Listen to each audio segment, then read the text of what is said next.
Namaste, hello and welcome back to another video on Hamsavahini, Vajraasthra. I'm Awhona and today's video is going to be about my TBR for Phoenix Dawn Readathon 2025, which is my first Asian-inspired fiction-based readathon, which will be happening on this channel all throughout February. And all you need to do to participate is just read one Asian fiction book of any genre.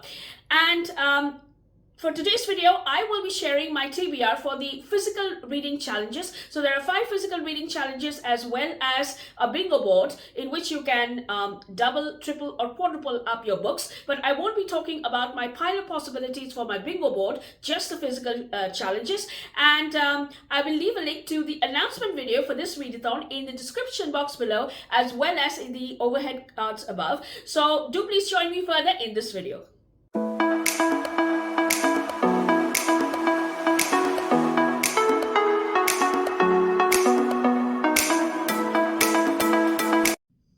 So coming around to the physical reading challenges, the first reading challenge is to read a book with red or yellow on its cover. So for this, I have chosen The Phoenix King by Aparna Verma. I hope you can see this. And this has yellow as well as red on its cover. And it's also got a phoenix on its cover with phoenix in the title. So I think it was a perfect fit. Now, this is a story which is set in the desert lands. And there is an entire desert kingdom which is ruled by a very sacred bloodline which has power over the eternal flame.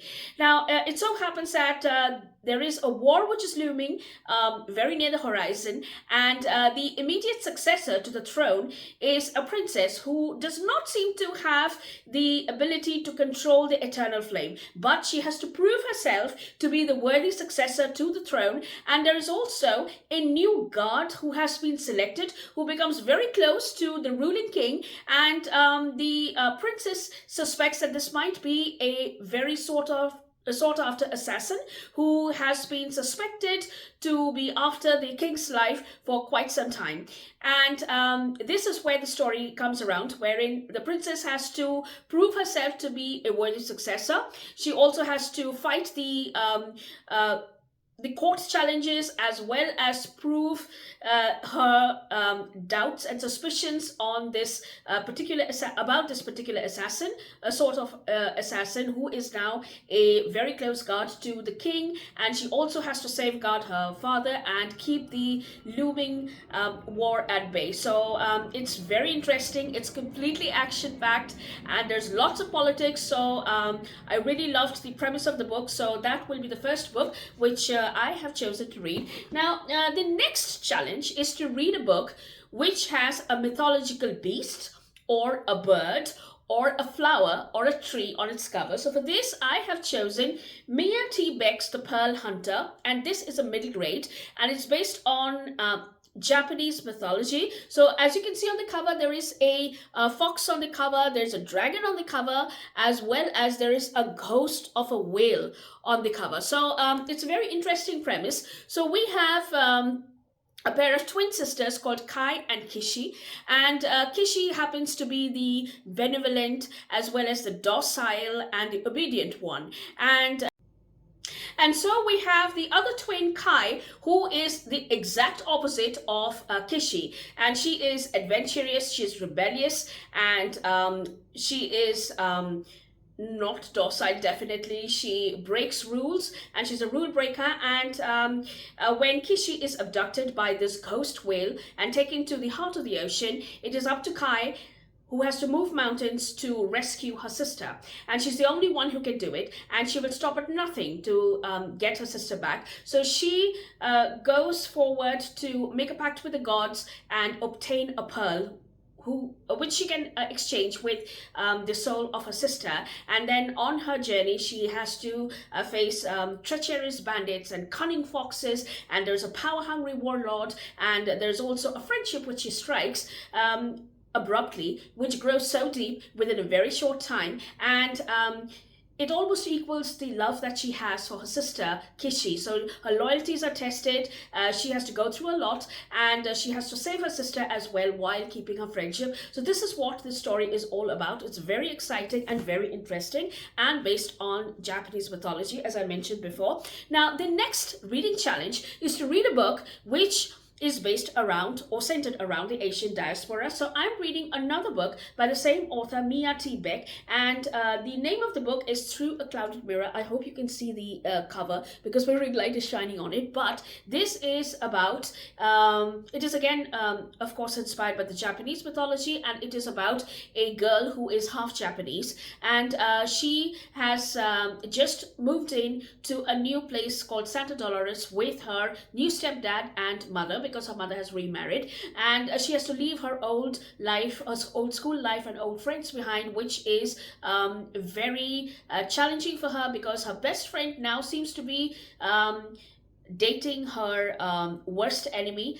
and that is something which she does not appreciate. So she can't even talk to her good friend back there at her old place, and in the new place she is not very welcome, and people avoid her because she's a know-it-all, and they treat her as if she's invisible, and she starts to fall alone, and she somehow makes the owner of a Japanese antique shop her friend, and within that, she spends a lot of time in that antique shop, and she comes upon a very old antique looking mirror, which is said to be a legendary mirror which inspired a writer, a Japanese writer of ancient times, to write about fantastical journeys which he made through this to different lands through this mirror. So our main protagonist starts wondering about this tale and this legend, and suddenly a woman with long jet black hair in Japanese robes, silken robes, appears before her